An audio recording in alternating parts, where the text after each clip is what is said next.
How are Hi, you? I'm Dr. Marta Catalinas. I'm a pediatrician in Round Rock, Texas, and I'm here with my friend Fer Candil, who is a chef. Good. Hi, Fer.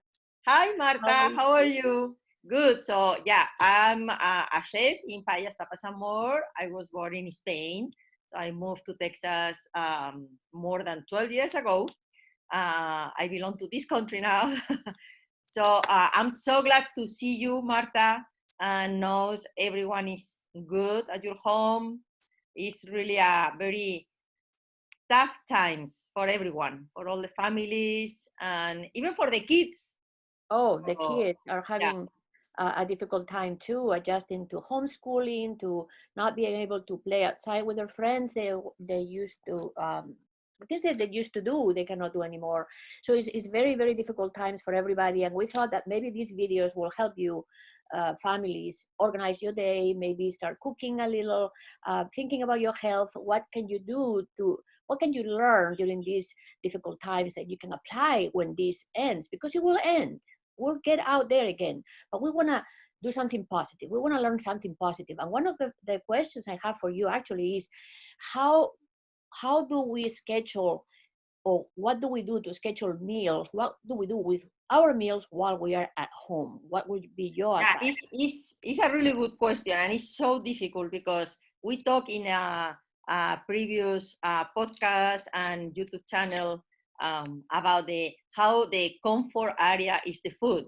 That's the reason of many snacks all the time. So if we had a lot of snacks when we are in our regular times. Now, like you are at home, the fridge and the pantry is just something when you are bored or lazy or watching TV for many hours. And it's like, okay, it's an option, a really good, frequently option. But I think it's really good to keep a schedule. And the schedule can have 5 meals a day. The only difference is you can prepare a good breakfast, a snack in the middle, a good lunch. I think it's important to sit for the lunch now, like all the families at home and you have time. Take your time to prepare the lunch, sit on the lunch. So it's like a extended time for the food, for the meal, and preparing, put some place on the table and sit, talking, eat slowly. And I think it's gonna give you more time to wait until the next snack in the middle of the afternoon or early afternoon before dinner. And exactly the same with the dinner. So if you implicate your family or your kids to prepare the meal, even if it is very casual, like sandwiches, but everyone can help. Everyone can do something, you know? And it's good to help everyone sit on the table, take your time, and make a really good lunch, a really good dinner, and you don't have to feel hungry. Of course, in the middle, there are many things to do to try to keep the kids busy. It's not easy, it's tired, it's tough for everyone. There are many days, many hours, but I think it's worthy to keep a balance of the meals and keep 5 meals a day. I think is enough, even if you are not doing a lot of exercise outside. Right. And we can schedule the exercise there too, in between 30 minutes in the morning, 30 minutes in the afternoon. Your day can be quite busy once you start scheduling cooking time, exercise time, family time, playing with the kids. It's amazing how Yes, I can see it online now. classes, study, And reading, yeah, painting.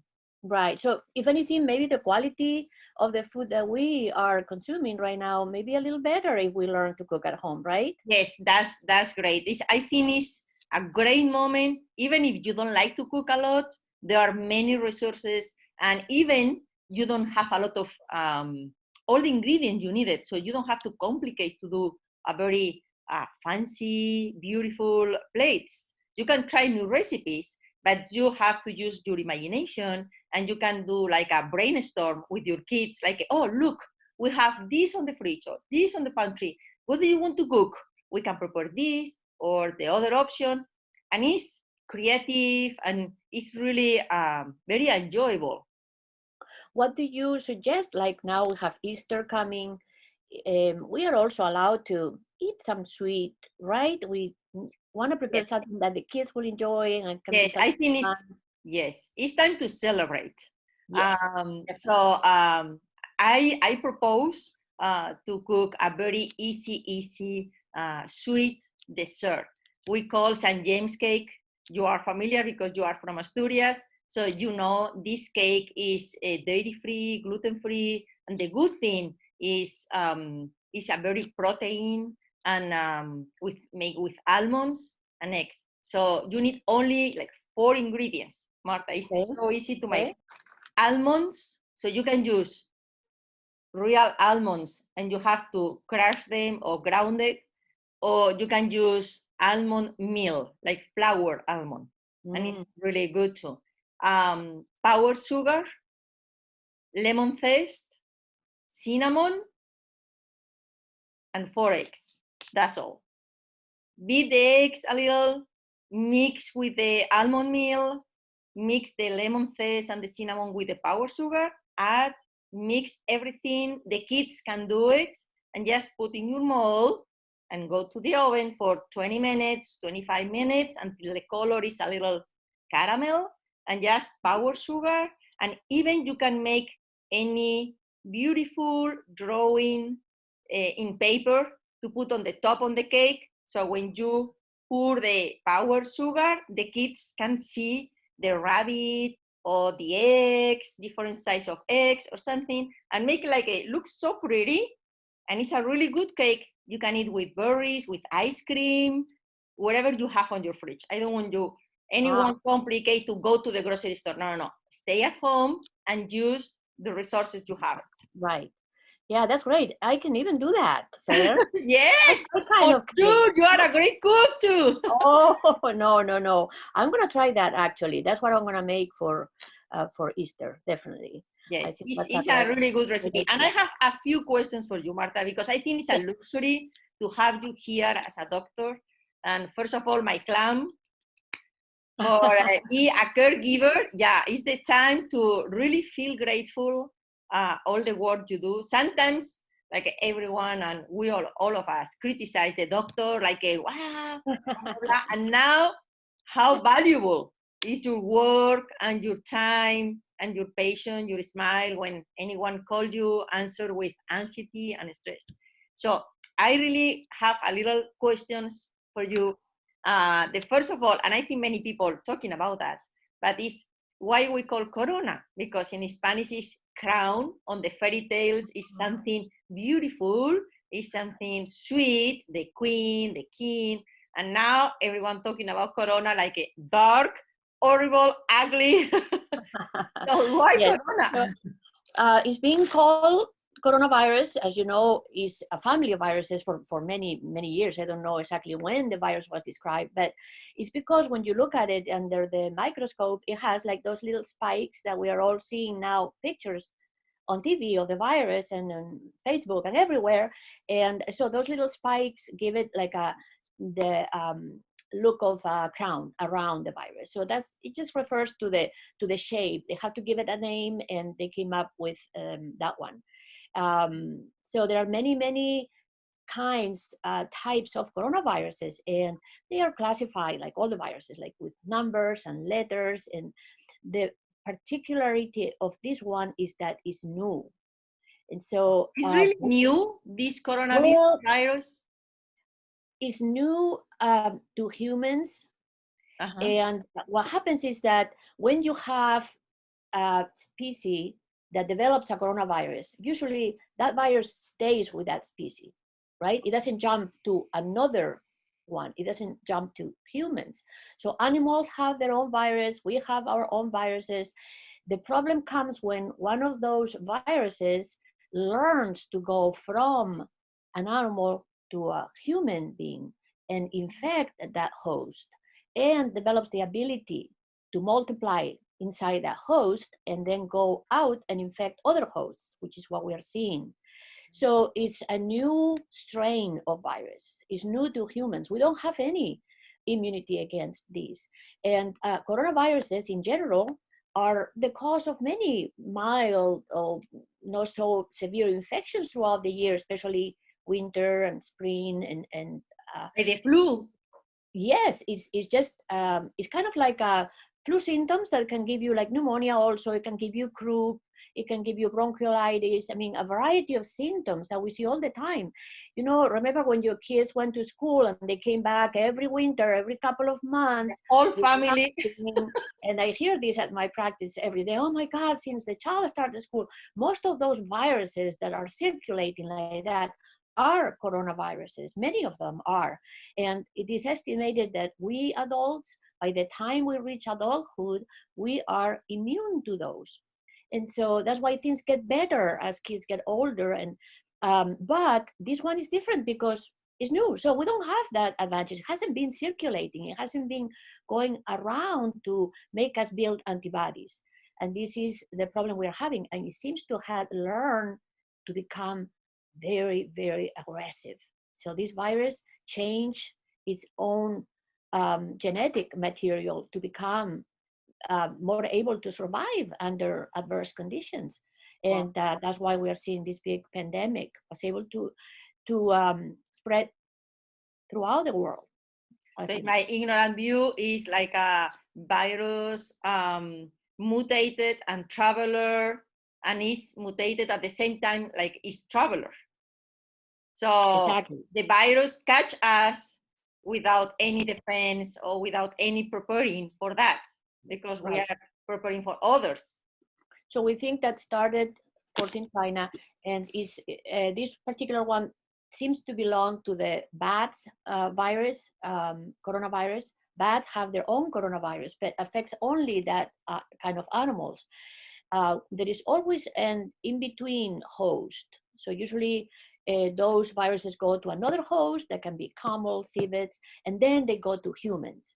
And in the process of going from one to the other, they learn to change their own genes to make themselves more aggressive. And remember, we had two other epidemics that we tend to forget. SARS, remember SARS? Oh, wow. Oh, yeah, that's true. Yeah. Oh, I wow. remember back in 2003, this is one that is the severe acute respiratory syndrome. That's what it was called, SARS. So same family. It was a coronavirus too. And it ended up coming up in the same area, China, I remember Japan, Philippines, all that area affected. And I was planning on going to Spain at that time too, just like now. And I was wondering, do I go? Watching the news every day. That one killed about 700 people. And we thought it was a lot. And look at now where we are, right? My goodness. I ended up going because it seemed to kind of stay, affected like 30 countries. Look at now where we are. So that coronavirus made the jump from animals to humans, but obviously it wasn't that strong. It wasn't that capable of doing damage, right? Yeah. This one is much more aggressive. It was more under control. Yes, it was. Yes, the virus kind of lost strength as it went around.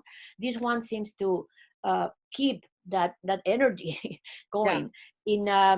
We had in 2015, that was just almost yesterday, we have MERS, the Middle East Respiratory Syndrome, another coronavirus, again, killed hundreds of people, stay limited to an area.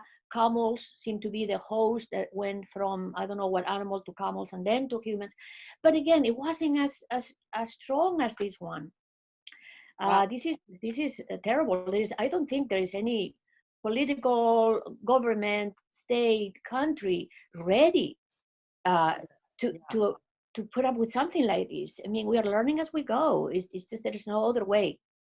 Wow. So talking about animals, I was thinking about our pets. You have pets, I have pets. So is any risk? I know some people say, okay, pets don't have to worry or maybe the transportation of the virus. But what is your opinion? Because usually the pets are the favorite toy for the kids. The kids love pets. We love pets, right. But the kids love it, and they play a lot.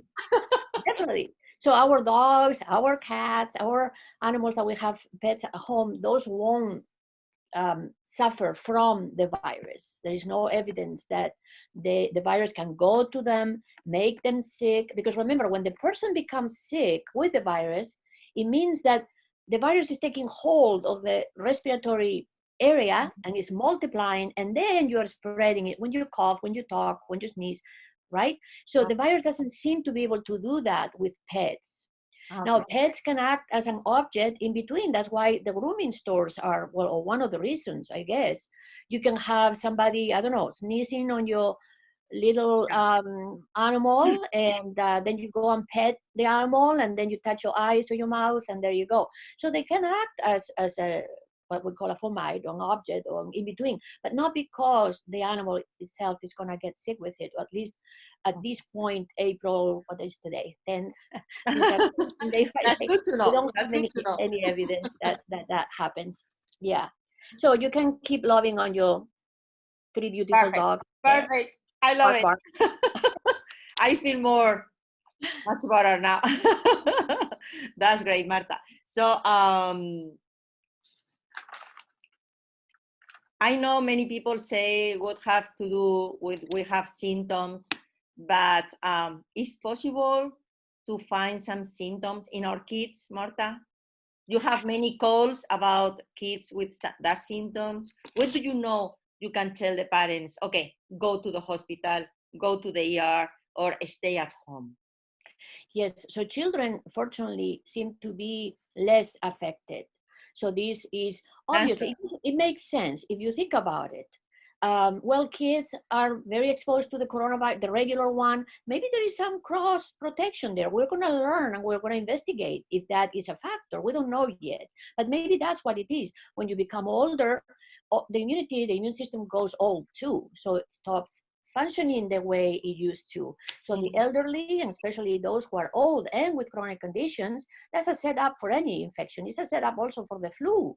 And so we are seeing a large percentage of elderly people suffering from the virus, and actually with bad results.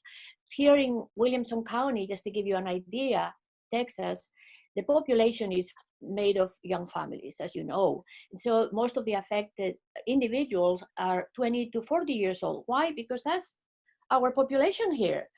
We have nursing homes, we have elderly too, but we have the majority of us are of them. No, I include myself in the risk population at this point, unfortunately. No. You're in the middle. No, we won't talk about that. So kids seem to be spared, but we think that they could have the virus in their upper airway and spread it.